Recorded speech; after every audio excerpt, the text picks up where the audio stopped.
Samantala, ito po yung ilan sa mga inikot natin kanina sa Malolos at ito po yung Lugam Annex Elementary School sa Barangay Paco, Malolos at napansin po natin na maayos po ang pagsisimula ng kanilang pagboto at kapansin-pansin din po ang maagang pagboto ng ilang mga kababayan natin. Bagamat meron pa rin po, hindi ho naaalis kasi ito, yung pong nawawala yung talaan ng ilan po sa mga voters natin dun po sa listahan. Ito naman po ay agad ina-assist ng ating mga kababayan mula po sa COMELEC. Total number of voters po natin dyan po sa Lugam ay 2,600 at kanina nga po napansin pa ng NBN News Team ang pagboto po ng alkalde ng Malolos na si Mayor Danny.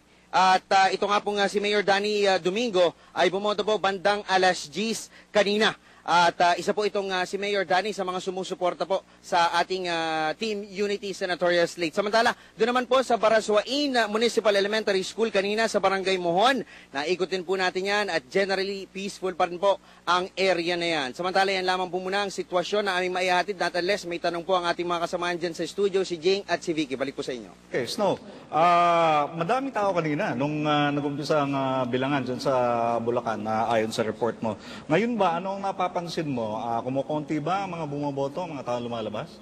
Actually, Jing, yung ilang mga kababayan natin, mukhang sinamantala nila yung mahaba-habang bakasyon at medyo huli na silang bumangon sa kama. Kung mapapansin mo, kanina yung mga medyo may edad ang bumoto ng mga bandang alas 7. Pero ngayon nakikita natin yung mga kabataan, nag-uumpisa na silang mag-troop doon po sa iba't ibang mga eskwelahan dito po sa Bulacan upang sila po ay makapagboto at mailabas po yung kanila pong salubin tungkol po dito sa ating political system dito sa ating bansa, Jing. Snow, sige Vicky, go ahead. Yes, no. Tatanong ko lang kasi total umiinit naman ngayon. Yes. Tatanong ko lang sana kung umiinit na rin ba ang ulo ng mga botante o mga members ng BEI na naandyan ngayon?